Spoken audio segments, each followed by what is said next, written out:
Tan tan! নমস্কার বন্ধুরা, মৌসুমি রান্নাবান্না আপনাদের স্বাগত।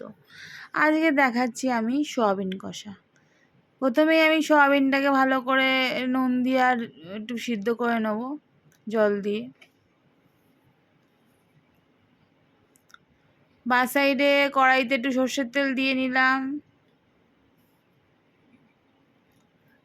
আপনারা রিফাইন তেল যদি রান্না করেন সেটাও ব্যবহার করতে পারেন, এরকম কোনো ব্যাপার নেই। সয়াবিনটা একটুকুনি নুন দিয়ে সিদ্ধ করলে কি হয়, মানে একটু বেশি নরম হয়, আর কিছু কোনো ব্যাপার নয়। তেল গরম হবে একটু, তার মধ্যে একটু চিনি দিলাম, যেটা হচ্ছে টেনেতে পেয়েছিলাম। আমাদেরকেও চটপাটা খেতে ইচ্ছে হচ্ছে বলে তুমি এটা বানাচ্ছ? হ্যাঁ, চলো তাহলে তুমি এটা বানাও, সবাই দেখে বলুক কেমন হচ্ছে। মধ্যে মশলা দেব, গোটা জিরে, শুকনো লঙ্কা, এলাচ, লবঙ্গ আর দারুচিনি সব একসঙ্গে দিয়ে দিলাম।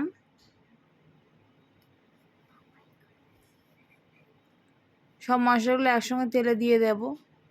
বেশি ঝাল দিও না কিন্তু, টক ঝাল হওয়া চাই। একটু মিষ্টি মিষ্টি হলে ভালোই হয়।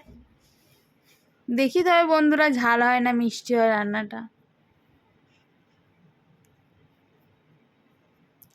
পেঁয়াজ টমেটো কেটে রেখে দিয়েছিলাম, সেটা কড়াইতে দিয়ে দেব।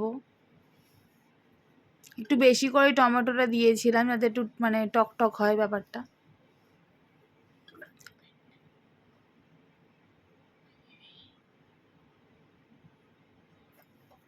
ভালো করে নেড়ে চেড়ে নিতে হবে, একটু মশলাটা একটু কষা কষা হবে, হালকা হালকা ব্রাউন হবে পেঁয়াজ টমেটোগুলো।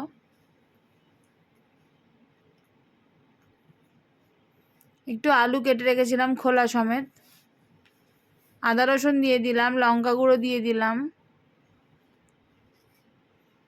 লঙ্কা গুঁড়োটা একটু বেশি দিয়েছি। আর এগুলো সব একে একে মিশিয়ে নেবো ভালো করে। একটু হলুদ দিয়ে দিলাম।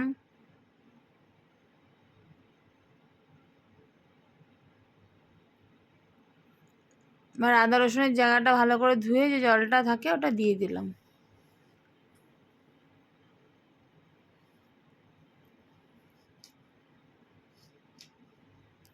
একটু নুন দিয়ে দিলাম। ভালো করে সব মিশিয়ে নিয়ে কষতে হবে।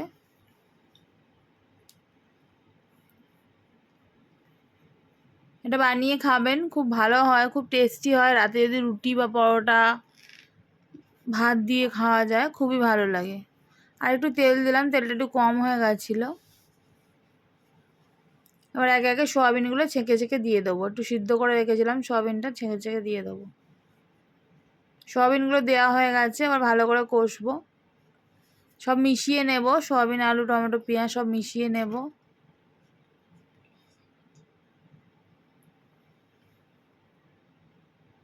ভালো করে মিশিয়ে নেব সব সবজিগুলোর সঙ্গে, আলু ঠালুর সঙ্গে সব মিশিয়ে নেব। আর একটু ধনিয়া পাতা কেটে রেখেছিলাম, সেটা দিয়ে দিলাম।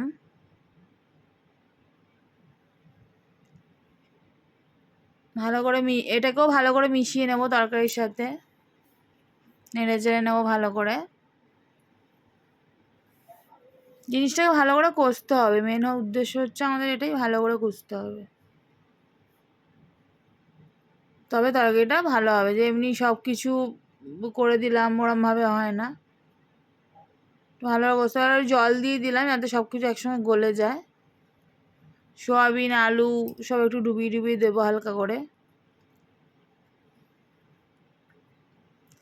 এবার যে বেশি ঝোল খেতে চাইবে সে একটু বেশি জল দিতে পারে, কিন্তু আমি চেয়েছিলাম যে একটু কষা কষা হবে ব্যাপারটা, মাখা মাখা মতন। তাই জন্যে আমি রুটি দিয়ে খাবো বলে আমি একটু শুকনো শুকনোই করেছিলাম।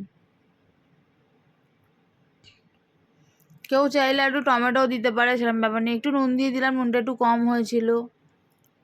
আলু ছাড়াও করতে পারে অনেক কেউ, এরম ব্যাপার নয়। একদিন আলু ছাড়া আপনাদের করে দেখাবো, কেমন টেস্ট হয় সেটাও জানাবো। ভালো করে মিশিয়ে নেব। সব মিশিয়ে নিয়ে জলটা ফুটে এসছে, মোটামুটি আলুগুলোও গলে গেছে।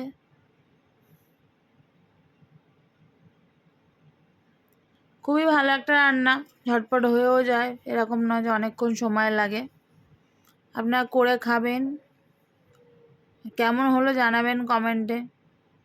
আর কি রান্না দেখতে চান একটু জানালে ভালো হয়।